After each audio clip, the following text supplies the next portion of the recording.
Welcome to the Faith Church Peshtigo podcast. You can connect with us online at faithpeshtigo.com. We're also on Facebook. Just search for Faith Church Peshtigo. Today's podcast features a conversation between Pastor Jay and Pastor Robbie talking about the sermon from September 19th, 2021. Hey, everybody. Welcome to the Faith Church podcast. I'm your host, Jay. And joining me is Robbie, who I was hoping was going to do a spit take right there. It was close. It came dangerously close. Yeah. So we are... Welcome back, man. Hey, thanks. You've been away from the podcast for a while. It feels like it. So my question is it that... Wait, no, it's only been 2 weeks. Yeah, I think that's right. Never mind. There goes my whole bit. You had a bit about my absence? Yeah, it was just that I thought that when I was gone, either I thought, did you get so used to doing it with Jeff, and then 1 week back with me, and you're like, that's too much? Well, and you passed me off to Jeff. You are a little bit more than Jeff. Right. You've got more energy. Sometimes I feel like you guys take turns babysitting me on the podcast. That's kind of what it feels like sometimes. Are we that transparent?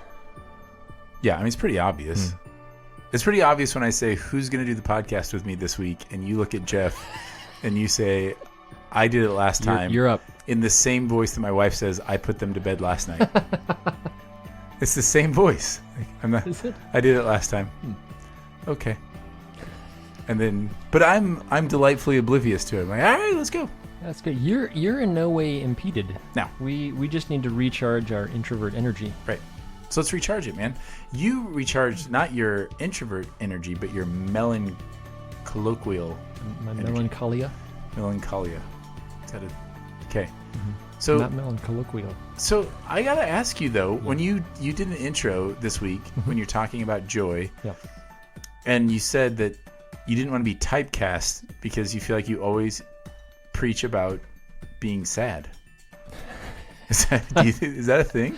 I've done quite a few. I've definitely done a few on. I mean, I did one I've only done one that was directly on depression, but I definitely lean more toward the here's how to work through discouragement, which is important and helpful, yeah. I think. But definitely felt time to just lean heavy into why we should be living with joy. Right.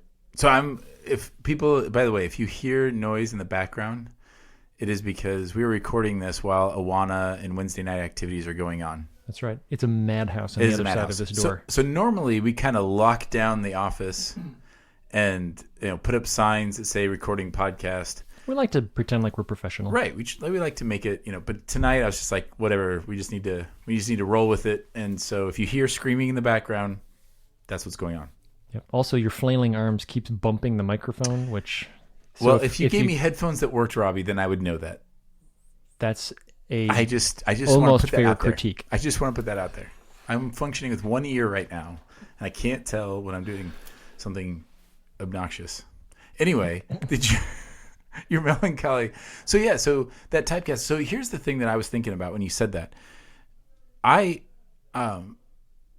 I think that in the last 20 years or so, it has been a healthy development in the church at large. And certainly we have been in that as well, that we've been very much a part of that, to develop what we would call kind of a robust theology of suffering. Yes, agreed. Because there definitely was a season in the church where everything was kind of happy, happy, joy, joy.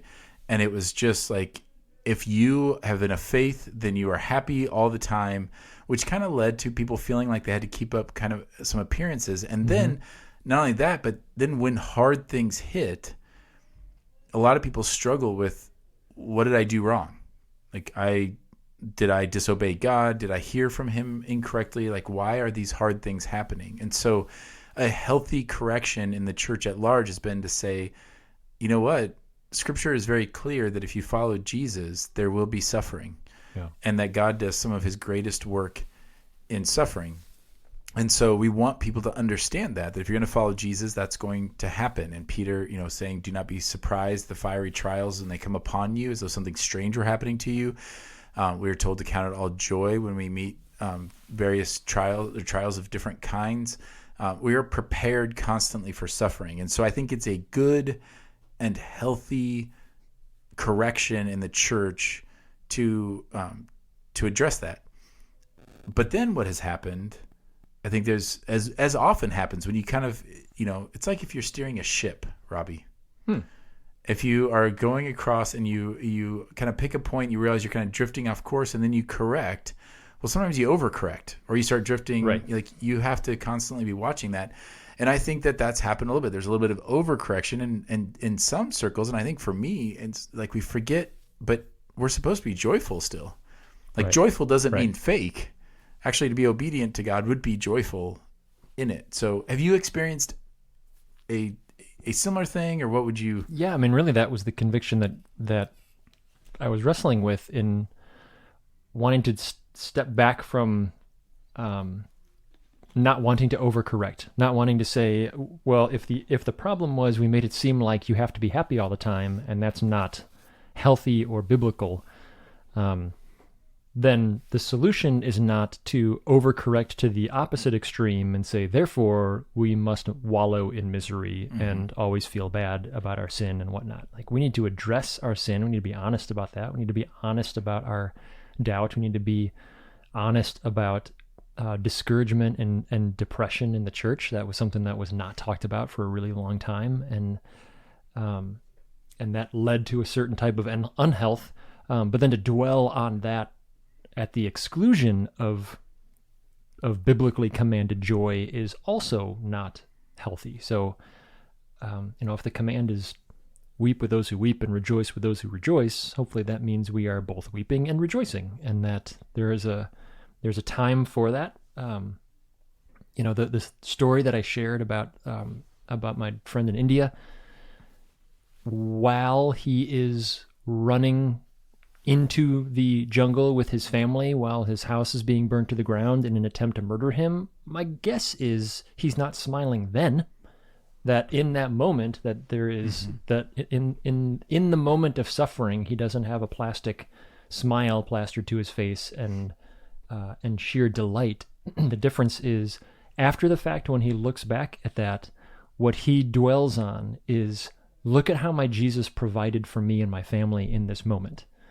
And so the joy for him after the fact comes from not pretending like that wasn't legitimate suffering, but instead of fixating on the suffering, he fixates on the Jesus who was with him and carried him through it.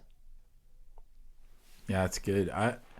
So right there, kind of, I was thinking about how often we, when we're in one ditch, we want to correct it by falling into the other ditch, right? Or we think that the opposite of something is actually the correction when it's not.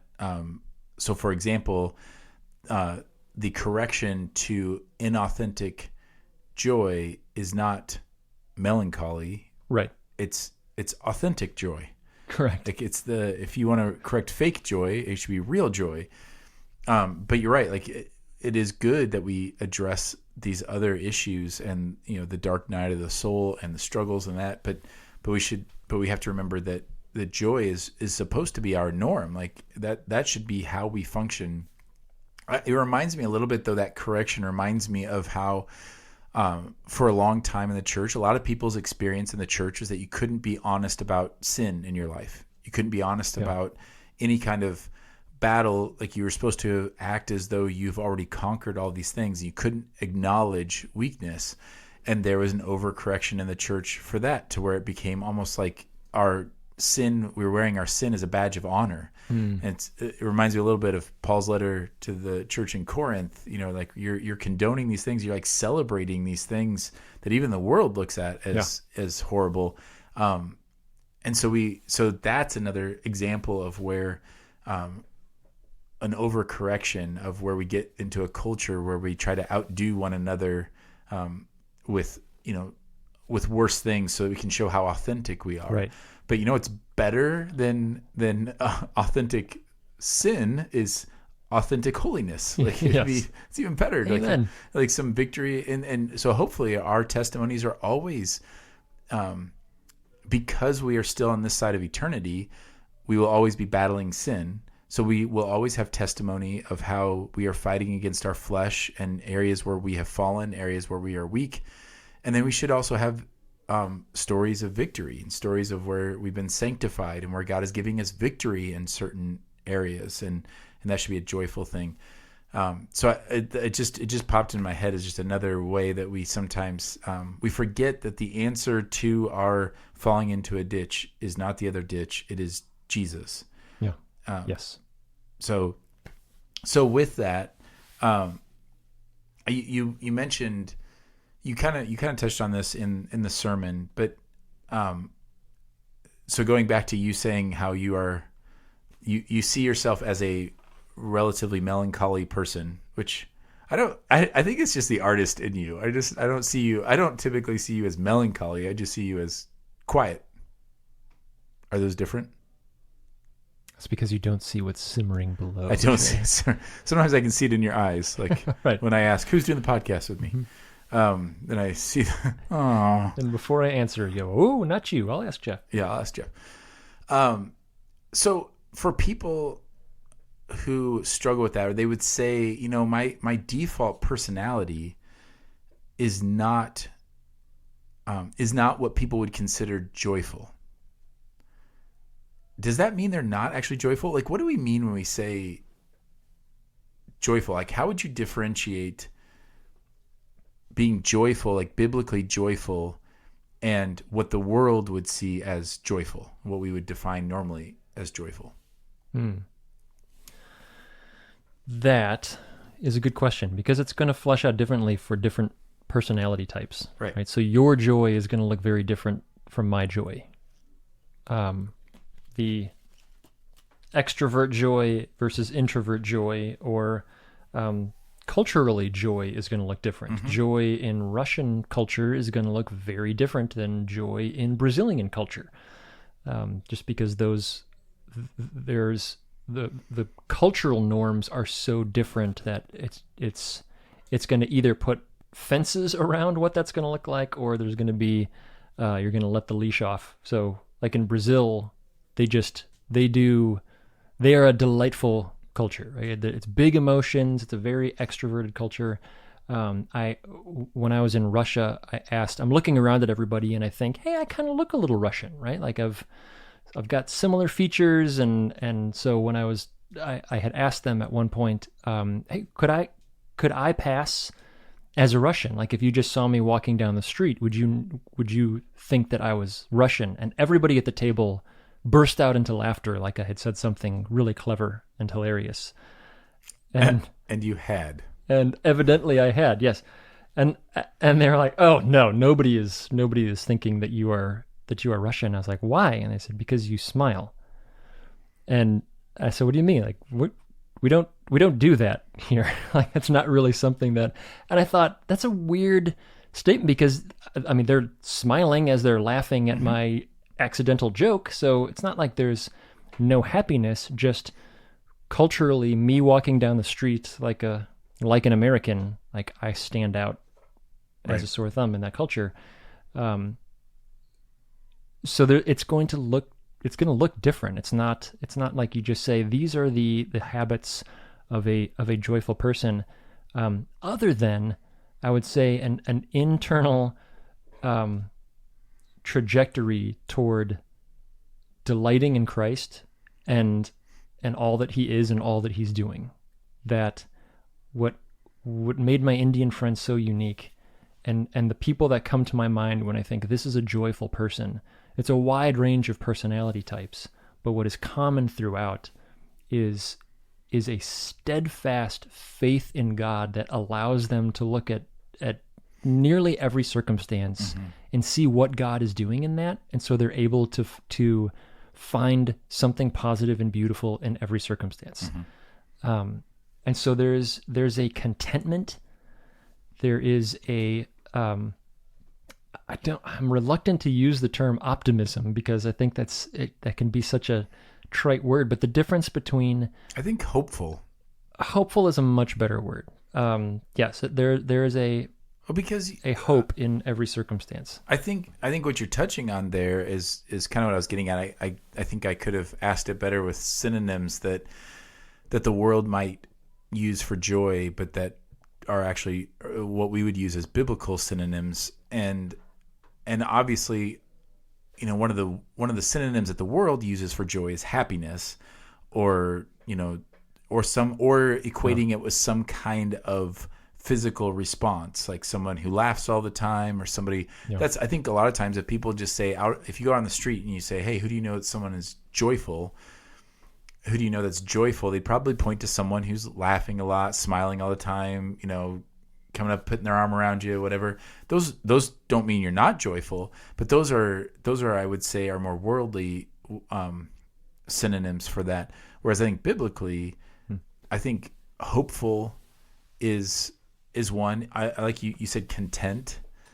I think I know what you mean by optimism, but yeah, there's delight, a looking forward, a looking like people who basically it's just people who are so secure in the idea that God is in their midst, that God is working all things together for good, that every turn around the corner is another gift of mercy, of kindness, of more depth, of knowing Jesus. That's how you can be joyful even in the midst of suffering. So you might be weeping, and yet I still think if we're going in that definition of joy, like a biblical definition, it can be hard to picture, like, well, how can I be joyful when I'm sobbing in grief? Well, if you look at those other words and say, well, biblically it's closer to hopeful. Well, I can be hopeful when I'm sobbing with grief. I can be content in knowing that God has given me everything that he has for me, and that he will continue to provide for me, and that there's nothing I'm missing. I can be hopeful that he is going to work things together for good, that the sun is going to come up again, that he is going to bring healing, that he's going to bring restoration.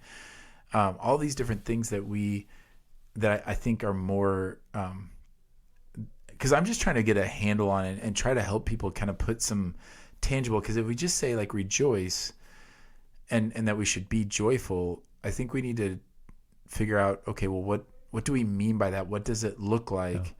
And because for both personality types, right? So the melancholy person, or the person who's more quiet, like the Russians out there who are listening to our podcast, and when I was over there, the same thing. This would not shock you. I would never pass for Russian. Like it's not going to happen. But I talk to and smile at strangers. Mm-hmm. That's like immediately, clearly, I'm not dead giveaway. Which is funny because I've been in other cultures where I'm too reserved. Right. And so it is different no matter what. But if you can get away from that idea, but then what do you get towards? Like I can say, well, it doesn't mean you're just happy all the time, but it does mean something though. It's also not just some flittering thought or something that you just can't really grasp. And there's nothing that I can check in myself. Like if I say, am I being joyful right now? I'm going to ask myself questions like, are you hopeful? Are you content? Are you excited about what God is doing? Do you believe that he's going to keep working in this, giving the benefit of the doubt for people and for situations? Because I would argue the opposite of joy is not sadness. Right. I would argue that the opposite of joy is bitterness and discontentment. So that's good. Maybe it's helpful to define it by its opposite, kind of like that growing in your understanding of, may your face shine upon us. It helped me to understand that as well. What is the opposite? Mm-hmm. The opposite is him turning away in shame or in disconnection. So if I look at it as not are you joyful or are you sad, but are you joyful or are you discontent? Are you joyful or are you bitter? Do you look at your current circumstances?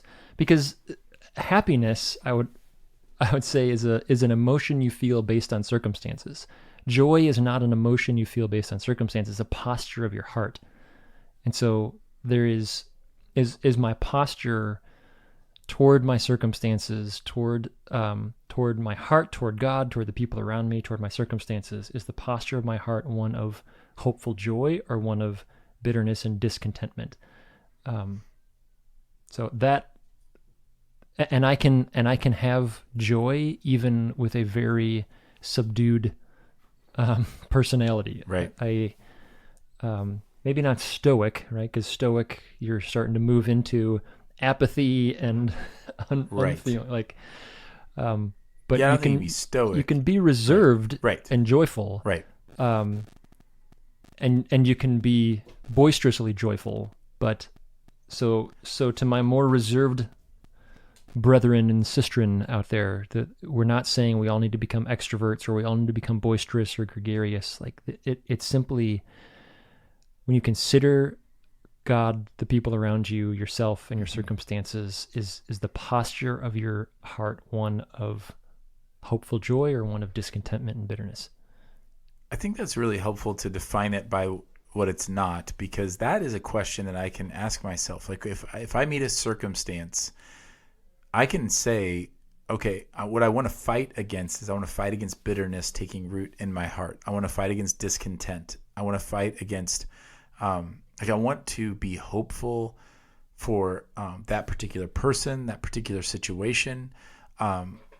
I want to, so I think that's a really good barometer. Like when anything happens and I'm saying like, okay, right now, am I content, or do I feel like there's something I'm missing or something I'm not getting that I should be getting?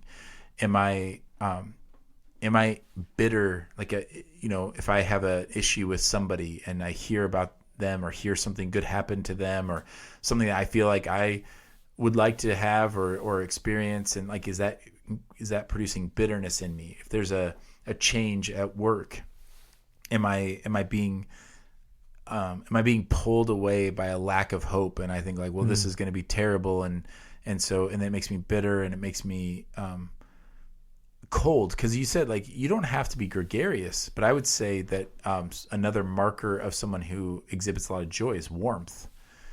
Yes. Like you can be quiet, but warm, but you can't be joyful and be cold.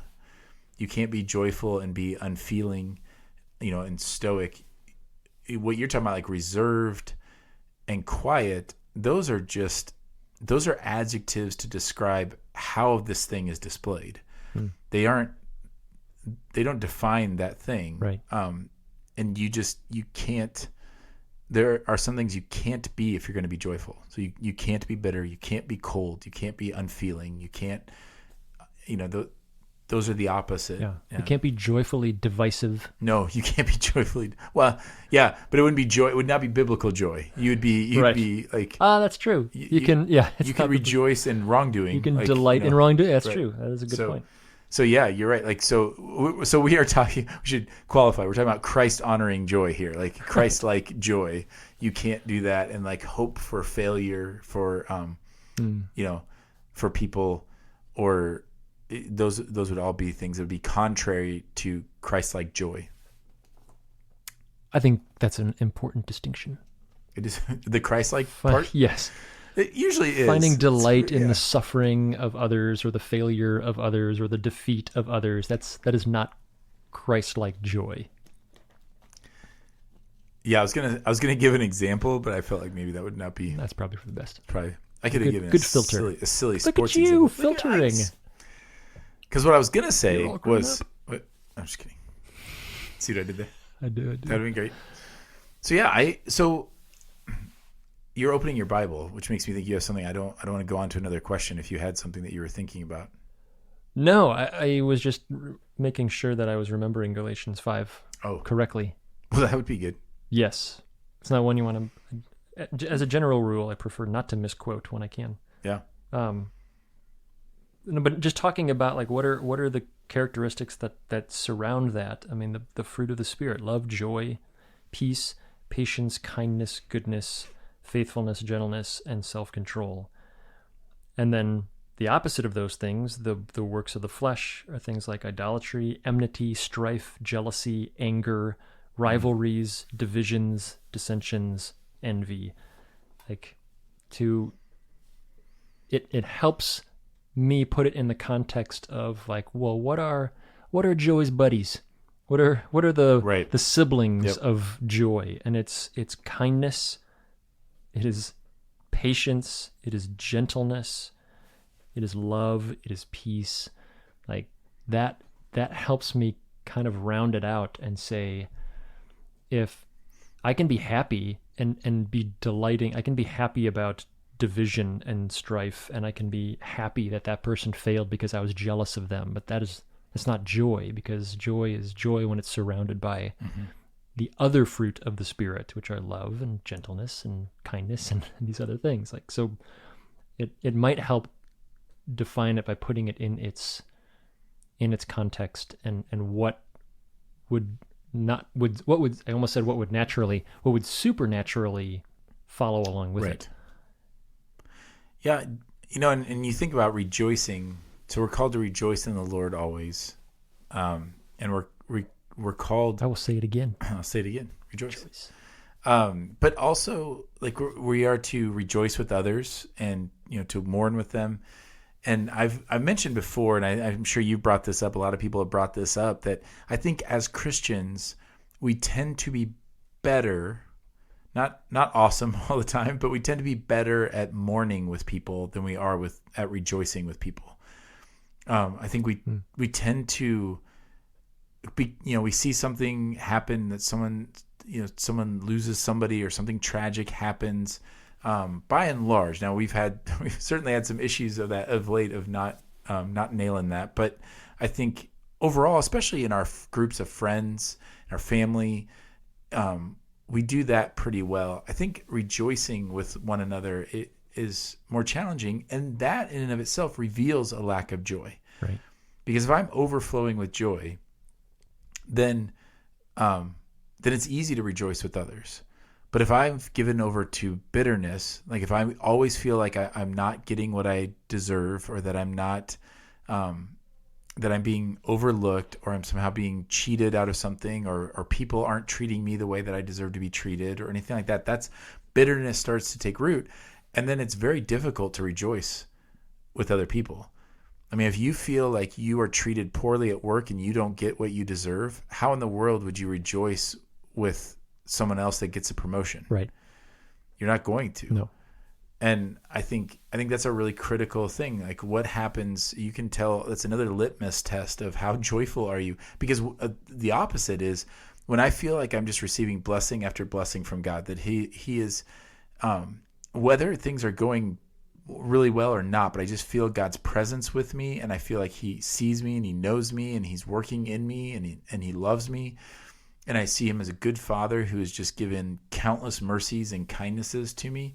Then when I see him do that same thing, then I get really excited about it. Right. Like, he's doing it for you too. Yeah. Like, isn't he great? And you said that in the sermon. It adds to my joy. Right. Like, you're just like, everyone's pointing at, you gave that picture of eternity where like everyone's pointing at Jesus and they're not worried about any of these other differences they had. They're like, hey, you love him too. Like, he's the best. Yeah. He's your Jesus. He's my Jesus too. And there's this excitement about that. Yeah. And I think we need to not underestimate the power of that testimony. So you touched on that idea that the reason we are called to rejoice and to experience all this is so that the nations would know who our Father is, what he is like. And we forget that that's one of the big ways that we do it is by being joyful. And it is an incredible testimony. Like, if you want to build a bridge with somebody, if you want to express love to somebody, yes, mourn with them. Like, everyone feels comforted, like if you get a card, they get a hug, whatever. But man, I'll tell you what, I think what stands out from the culture even more is when you are the person that rejoices with somebody. Yep. Yes. When you celebrate with them, when they go on the vacation and you're excited for them to go on the vacation, you're not thinking like, well, it must be nice. Like, I wish I got that much time off, or wish I could go do that. That you celebrate with them, that you're excited with them. We have friends, like, so we went out, we were gone on that vacation. The people that greeted us with, oh man, how was your trip? And then, we'd share a couple things and they were like, that's so exciting that you got to experience that. I'm so glad you got to have that. Those are the friends you want to share things with. Yeah. And I'll tell you this too, that like, so when so many people that, will talk to us about like, how do I build those bridges? How do How do I share the gospel with somebody? How do I build that friendship at work or my neighborhood? Well, one of the quickest ways is to rejoice with them, because when you are a rejoicer of things and celebrating with them, then they will want to share things with you. And then not only will that be the good things, but it will also be the hard things. Yeah. And then you'll have opportunities to weep with them. You'll have opportunities to pray for them and to pray with them. It just is an incredible bridge builder. So I want to make sure you connect that, because you connected that well on Sunday, and it's connected in Scripture, that God gives us this kind of joy so that we would be a light among the nations, so that people would look at us and be like, man, that's a joyful crew. So that we would look different from the people around us, like, so that we wouldn't respond the way everyone else responds, with jealousy when you are getting something good, but that I would be able to respond with joy with you. We just read the works of the flesh, right? So the natural response, the factory setting is, I am jealous of the person who gets what I don't have. And yes, I can maybe mourn with the person who mourns, either because I can relate to that person, or because there's if we're honest, there's kind of a natural sense of superiority. When something bad happens to someone else, I feel a little bit better that's not me. But when you get something better than me, I feel inferior. And so now I feel threatened and I get defensive, unless I'm filled with the Spirit of the living God. And then I go, whoa, look at how awesome the Father is for you too. And instead of that robbing me of joy, it feeds and fuels, it produces more joy in me. And then that is what makes us stand out. Not all the things that we typically assume are the things that make us stand out. Sometimes the things we assume do make us stand out, but not in the way that Jesus would want us to. Right. If only we could stand out for being so joyful in the midst of circumstances, regardless, inexplicably, irrationally joyful. Not irrational in the sense of foolishness, that we're dismissive of reality, but we understand the reality of Jesus so much that it puts everything else in proper context. So I am able to genuinely, sincerely rejoice when great things happen to you. And even when something great happens to my nemesis, right? My enemy, to be able to say, God, you are so good. Even this person, you demonstrate your grace for them. That is just such an extraordinary picture of how badly I need that grace. And I hope and pray that you would use that to draw that person to yourself, so that maybe one day that would be my brother or sister. That's different. Yeah, it is different. And I hope, and even that, when you think about, even rejoicing with somebody, that would be, you would consider your enemy, or you consider on the opposite, the opposite side of the aisle or whatever. And you see that right now in our culture, people rejoicing over bad things happening to people they disagree with, because they feel vindicated. Yeah. And that is not a Christ-like attitude at all. Jesus weeps over Jerusalem. God does not delight in the death of the wicked. We are called to weep even with those who suffer because of evil. Like even if somebody is is suffering at their own hand, we still are called to weep with that, and we want to rejoice in good things for others. And again, you talk about bridge building. I mean, man, imagine going up to a person like your nemesis at work who gets a promotion and being the first one to congratulate them. Yeah. And then I think all of this thing comes back to, and so then when we suffer, that's what also makes us look different, because when we suffer as those with not as those with no hope. We do so with hope, which is a form of joy. And so when we have joy in that means we aren't getting bitter. We're not getting, disenchanted with things around us. We're not becoming harsh. Now, I'm not saying that, if you feel any of those things, like you should, I don't want to condemn that. Like there's a season in that, but what we're talking about is not giving ourselves over to that. Like you have to fight against that. When you do meet trials and you say, okay, how am I going to rejoice in this? I think it'd be helpful to think, okay, that means I'm not giving myself over to bitterness. I'm going to choose joy, which means I'm going to choose to be hopeful. I'm going to choose to believe God that he still is who he says he is, that he is going to work this together for good, that he is going to restore this. And then be amazed at the joy that he brings about. And then that is another huge testimony to the world, so that, when you're rejoicing with people, and then when you're still rejoicing in the Lord in the midst of hard circumstances. And all of that sets us apart. So when we talk about holiness and God setting us apart, that's how he does it. It's not primarily through behavior modification. It is through the joy that we have in our Father. Yeah. Through heart transformation, which then leads to different behavior, certainly. Correct. But it's not outside in, it's inside out. Right. Amen to that. It's good. It's good. It's good. It makes me feel joyful. I can tell. You should tell your face. Oh, man. You walked right in that one. I did.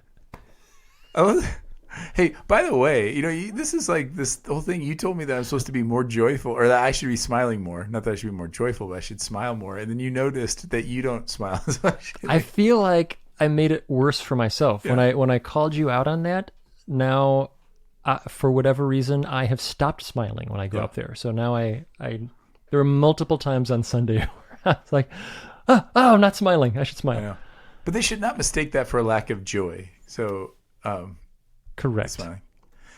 You talked about serious joy. Like, I'm often on Sunday morning, like I like to make jokes, but even when I'm joking, I have a dry personality, or dry you do. sense of humor. Well, and for me, it's if my concentration face looks like I have a concentration frown.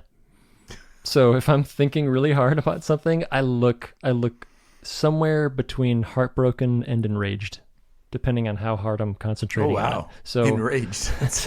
Oh, Robbie enraged. I think I just look confused. I'm thinking really hard. Did everybody listening to this get that? I don't think they saw your face. This is why we should put these on YouTube. Oh no, never. All right. Well, do you have anything else helpful, or are we good? Oh, you gave me the point. You gave me the pointy finger sign.